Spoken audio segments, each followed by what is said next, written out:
Hello everyone, मैं हूँ किरण शाहपुरी और ये है आप लोगों के लिए अप्रैल 2025 की लव टैरो रीडिंग। तो अगर आप जानना चाहते हैं कि अप्रैल मंथ में आपकी लव लाइफ में क्या हो रहा है, क्या आपके पार्टनर की एनर्जीज होंगी, क्या आप महसूस करेंगे, कौन सी छोटी छोटी सी बातें हैं जिनका ख्याल रख के आप अप्रैल मंथ की एनर्जीज को बदल सकते हैं, अपनी लव लाइफ को बेहतर कर सकते हैं, तो ये रीडिंग आपके लिए है। और इस रीडिंग को आप किसी भी साइन के हिसाब से देख सकते हैं, फिर चाहे वो आपका लगन हो, नाम के हिसाब से राशि हो, आपका मून साइन हो या फिर आपका सन साइन हो। तो चलिए जी शुरू करते हैं अप्रैल 2025 की लव टैरो रीडिंग। चलिए कैप्रिकॉन्स, आप लोगों के लिए देखें कि अप्रैल 2025 में आपकी लव लाइफ में क्या हो रहा है। मेरे पास यहाँ पे 3 सेट ऑफ कार्ड्स हैं। फर्स्ट सेट ऑफ कार्ड्स में हम आपकी एनर्जीज देखेंगे, सेकंड सेट ऑफ कार्ड्स में आपके पार्टनर की एनर्जीज देखेंगे and third set of cards में हम देखेंगे कि फाइनली अप्रैल मंथ में क्या हो रहा है। तो आपसे शुरू करते हैं और आपके लिए यहाँ पे सबसे पहला कार्ड मुझे दिख रहा है चीटिंग एक्यूज्ड। अब इस कार्ड को देख के परेशान ना हो, क्योंकि चीटिंग का मतलब सिर्फ और सिर्फ थर्ड पार्टी नहीं होता है, यानी कि रोमांटिक ट्रायंगल नहीं होता है। चीटिंग का मतलब बेसिकली यहाँ पे गलती होना है। क्योंकि ये जनरल रीडिंग है तो हम बहुत ब्रॉडर लेवल के लिए इस कार्ड को देखेंगे। अब कुछ कैप्रिकॉन्स के लिए हो सकता है कि आपसे कोई गलती हुई है, क्योंकि ये कार्ड आपके लिए आया है तो आपसे गलती होने के ज़्यादा चांसेस हैं। कुछ कैप्रिकॉन्स के लिए ये भी हो सकता है कि आपके पार्टनर से कोई गलती हुई है। और दोनों ही सिनेरियो में आप कहीं चीज़ों को बेटर करना चाह रहे हैं, इम्प्रूव करना चाह रहे हैं। यहाँ पर लव विंस का कार्ड कहता है आपको ऐसे लग सकता है कि कोई भी गलती इतनी बड़ी नहीं होती है कि रिलेशनशिप ख़त्म हो जाए या चीज़ें एंड हो जाएं। आखिर में प्यार की ही जीत होती है। अगर प्यार इतना ज़्यादा स्ट्रॉन्ग है या फिर इतना ज़्यादा प्योर है तो फिर जीतेगा ज़रूर, प्यार ज़रूर जीतेगा। तो फिर से देखिए, इन तीनों कार्ड्स को अगर मैं रीड करूं, आपसे अगर कोई गलती हुई है तो आप अपने पार्टनर को बहुत कन्विंस कर रहे हैं, लिटरली हो सकता है उनको बेग कर रहे हो, उनको भीख मांग रहे हो कि भाई बात को छोड़ दो, ख़त्म कर दो, आगे से नहीं होगा, उनको एश्योरेंस दे रहे हो और चीज़ों को बेहतर करने की कोशिश कर रहे हैं। इसी से ही रिलेटेड 3 ऑफ पेंटिकल्स का कार्ड कहता है, या फिर अदरवाइज़ भी आप गाइडेंस ले रहे हैं, एडवाइस ले रहे हैं, कोई आपके लव्ड वन है या फिर जो भी आपके क्लोज वंस हैं उनसे, या प्रोफेशनल एडवाइस आप ले रहे हैं, लेना चाह रहे हैं। और अगर आपके पार्टनर से गलती हुई है तो आपको ऐसा लग रहा है कि भाई उनको अपोलोजाइज़ करना चाहिए, माफ़ी मांगनी चाहिए। और कहीं देखिए, आपको फिर से मैं कहूँगी, ऐसा लगता है कि भाई प्यार में इतनी शक्ति होती है कि कोई भी गलती हो वो माफ़ करी जा सकती है। तो कहीं इन्हीं एनर्जीज़ में आप मिड अप्रैल तक रहते हुए दिख रहे हैं। फिर से मैं कहूँगी, बहुत ज़्यादा अगर आपसे गलती हुई है तो पार्टनर को कन्विंस कर रहे हैं, मना रहे हैं, उनको लिटरली बेग कर रहे हैं कि चीज़ों को ठीक कर देते हैं।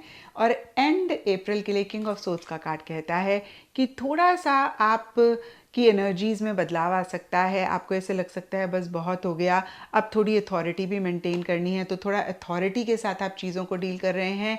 यहाँ पर ट्राई अगेन का कार्ड कहता है कि लेकिन आप कोशिश करनी नहीं बंद कर रहे हैं। फिर से आपकी एनर्जीज़ देखें तो कहीं आप स्टार्टिंग अप्रैल में थोड़ा सा सॉफ्ट हो रहे हैं, थोड़ा सा ज़्यादा कन्विंस कर रहे हैं, थोड़ा सा ज़्यादा मना रहे हैं। और हो सकता है कि आप अपने किसी क्लोज वन या लव्ड वन को भी कन्विंस कर रहे हो कि उनसे बात करें और इस चीज़ को सॉल्व करें। जैसे होता है ना, हम तीसरे इंसान को भी बीच में लाते हैं चीज़ों को सॉल्व करने के लिए, रिजॉल्व करने के लिए। तो किसी तीसरे इंसान से भी जो कॉमन है आप दोनों के बीच में, होता है कभी कॉमन फ्रेंड्स हैं या कोई भी कॉमन इंसान है, उनसे कुछ कैप्रिकॉन्स कनेक्ट कर रहे हैं चीज़ों को रिजॉल्व करने के लिए। लेकिन एंड अप्रैल में आप थोड़ा सा लॉजिकली चीज़ों को डील करते हुए दिख रहे हैं। आप थोड़ा सा अथॉरिटेटिव हो रहे हैं, कंट्रोलिंग हो रहे हैं, डोमिनेटिंग हो रहे हैं। आपको ऐसे लग सकता है बस बहुत हो गया, अब मुझे और ज़्यादा अपनी सेल्फ रिस्पेक्ट या फिर सेल्फ एस्टीम को कम नहीं करना है, अब मुझे थोड़ी सी अथॉरिटी मेंटेन करना है। क्योंकि हो सकता है जब तक आप बहुत सॉफ्टली, हम बहुत ज़्यादा एक बेगिंग वाली एनर्जीज़ में रहें तो आपके पार्टनर भी उतना आपकी वैल्यू ना करें।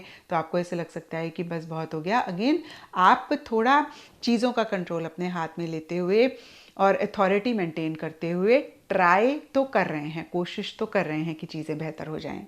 अब देखते हैं कि आपके पार्टनर की क्या एनर्जीज़ हैं। तो आपके पार्टनर के लिए यहाँ पे हैंगमैन रिवर्स का कार्ड कहता है कि वो बहुत स्टक महसूस कर रहे हैं। उनको ऐसे लग रहा है कि उनके हाथ बंधे हुए हैं, ना वो आगे बढ़ पा रहे हैं, मूव ऑन कर पा रहे हैं रिलेशनशिप से, ना इस रिलेशनशिप में रह पा रहे हैं। और उनको ऐसा लग सकता है कि भाई उन्होंने बहुत कॉम्प्रोमाइज़ करे, एडजस्टमेंट्स करे।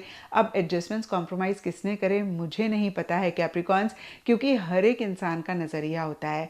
कितनी बारी हम बहुत एडजस्टमेंट कर रहे होते हैं लेकिन हमारे पार्टनर को नज़र ही नहीं आ रहा होता है। कभी कभी पार्टनर कर रहे होते हैं, हमें नहीं नज़र आ रहा होता है।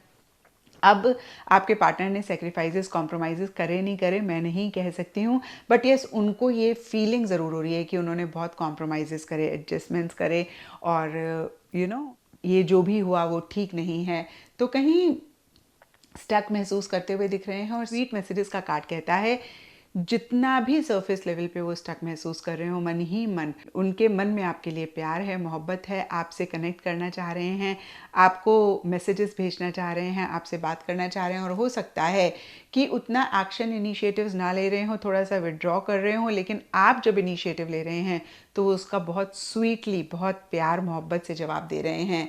और कहीं मिड अप्रैल में या अप्रैल मंथ में उनको फाइनली आपके ऊपर, इस रिलेशनशिप के ऊपर, खुद के ऊपर कॉन्फिडेंस आता हुआ दिख रहा है।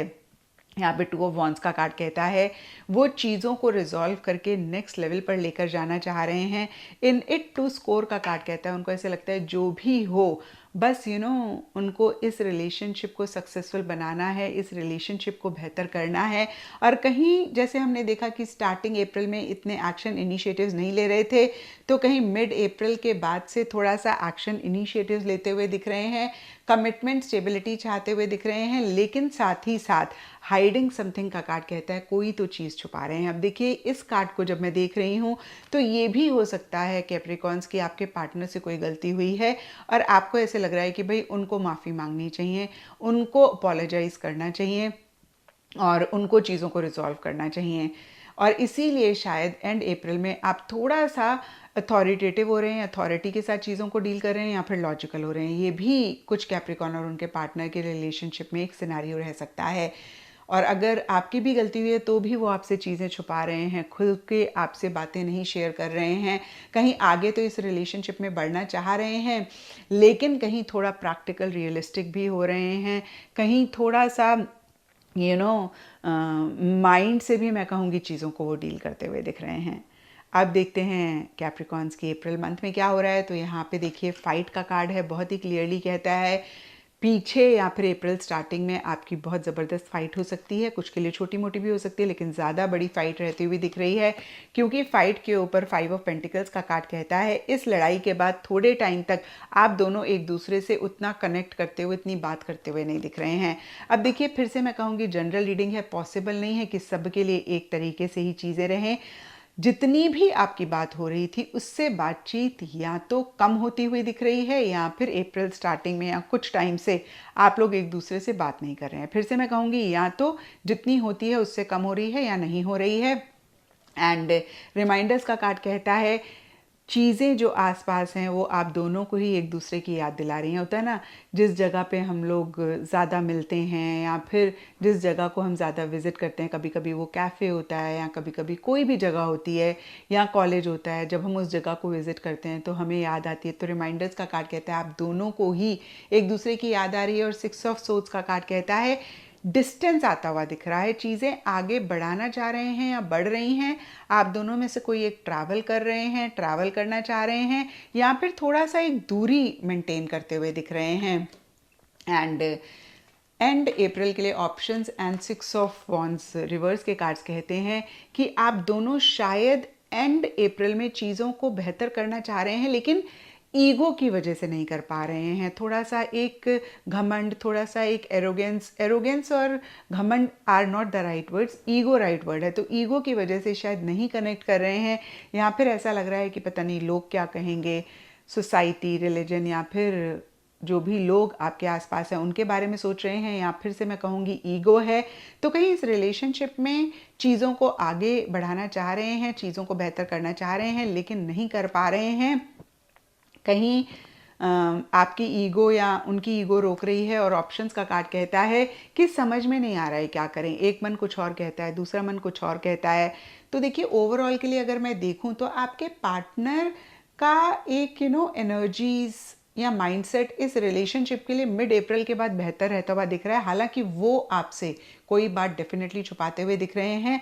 आप स्टार्टिंग में थोड़ा सा एक सॉफ्ट रहते हुए दिख रहे हैं, लेकिन एंड अप्रैल तक, यानी कि जैसे जैसे अप्रैल ख़त्म होगा, आप थोड़ा लॉजिकल हो रहे हैं, आप थोड़ा माइंड से चीज़ों को डील कर रहे हैं। और एंड अप्रैल में हालांकि आपके पार्टनर भी रियलिस्टिक प्रैक्टिकल होके चीज़ों को डील करते हुए दिख रहे हैं। तो इमोशंस, फीलिंग्स कहीं ब्रॉडर लेवल के लिए अप्रैल मंथ में मिसिंग रहती हुई दिख रही हैं। और मुझे नहीं लगता कि जितना आप दोनों एक दूसरे से मिलते हैं, कनेक्ट करते हैं, उतना आपकी आपस में बातचीत हो रही है, कनेक्शन हो रहा है। हालांकि आप दोनों ही अपने अपने लेवल्स पे एक दूसरे को याद कर रहे हैं, एक दूसरे को मिस कर रहे हैं, और कहीं एक कन्फ्यूजन रहता हुआ दिख रहा है। डिसीजन नहीं ले पा रहे हैं, चॉइस नहीं ले पा रहे हैं कि करें क्या। तो मैं आपको यही बोलूँगी कि जितना भी डिफ़िकल्ट हो डिसीजन लेना, चॉइस लेना, फाइनली डिसीजन ज़रूर लें, क्योंकि जब तक हम डिसीजन नहीं लेते हैं तब तक हम अटके रहते हैं, चीज़ें आगे नहीं बढ़ती हैं। और ये जो ना हाँ हाँ ना होती है ना, ये हमें बहुत परेशान करती है। एक बारी को पूरी तरीके से ना हो जाए ना, वो हमें इतनी तकलीफ़ नहीं देती जितनी हाँ ना ना हाँ हमें परेशान करती है। तो ये सिर्फ़ और सिर्फ अप्रैल मंथ की एनर्जीज़ हैं, आपकी पूरी लव लाइफ की, आपकी पूरी लाइफ की रीडिंग नहीं है। बहुत ग्रेट एनर्जीज़ नहीं रहती हुई दिख रही हैं, बट डेफिनेटली इस रीडिंग में बहुत सारी गाइडेंस है आपके लिए कैप्रिकॉन्स। इस गाइडेंस पे अगर आप फोकस करते हैं और इस इंटेंशन के साथ ये रीडिंग देखते हैं कि कैसे ये गाइडेंस को अप्लाई करके आप इस रिलेशनशिप को या अपनी लाइफ को बेहतर कर सकते हैं, अपनी लाइफ में एक पीस सुकून ला सकते हैं, तो अप्रैल मंथ को आप बहुत बेहतर बनाएंगे। लेकिन अगर आपने प्रिडिक्शन के पॉइंट ऑफ व्यू से देखा, अरे अब तो ये भी नहीं होगा, अच्छा इस महीने भी कुछ नहीं होगा, अरे भाई अब तो बहुत ही ख़राब हो रहा है, मेरी किस्मत ख़राब है, तो मैं आपको यही कहूँगी कि अगर चीज़ें ख़राब हो रही हैं तो आप खुद ही रिस्पॉन्सिबल हैं। आई एम सॉरी, मैं थोड़ा सा ब्लंट स्ट्रेट फॉरवर्ड बात करती हूँ, मैं शुगर कोट करके नहीं बात करती हूँ, क्योंकि हमारे अंदर पावर है चीज़ों को ठीक करने की। जब हम टैरो रीडिंग को गाइडेंस के पॉइंट ऑफ व्यू से देखते हैं कि भाई कैसे हम चीज़ों को बेहतर कर सकते हैं, बिकॉज टैरो कार्ड्स आपको एक पॉसिबिलिटी बता रहे होते हैं, एक प्रोबेबिलिटी बता रहे होते हैं, तो आप अपनी लाइफ को बेहतर कर पाते हैं। और अगर आप अपने आप को या अपनी किस्मत को या सामने वाले को ब्लेम करते हो तो चीज़ें बेहतर होती नहीं हैं। तो अप्रैल मंथ को आप डेफिनेटली बेहतर कर सकते हैं, और बहुत कुछ ख़राब भी नहीं होता हुआ दिख रहा है, और जो भी हो रहा है कहीं बेहतर होने का स्कोप है, इम्प्रूवमेंट का स्कोप है। तो उस पॉइंट ऑफ व्यू से रीडिंग को देखें। And wish you best of luck, good luck. And मैं यही चाहूँगी कि आप गाइडेंस अप्लाई करें इस रीडिंग से लेकर, और अप्रैल मंथ को अपने लिए बेहतर करें।